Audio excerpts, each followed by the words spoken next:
Alright, Presley, here it goes. 20 seconds. We're going to see what happens to the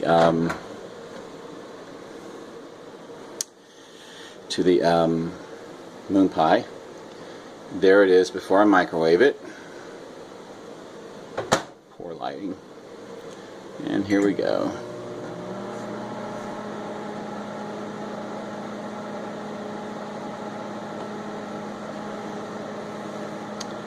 You can see it even through the glass beginning to rise.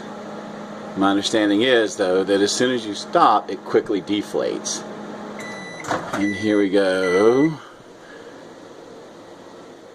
And let's see if it'll shrink.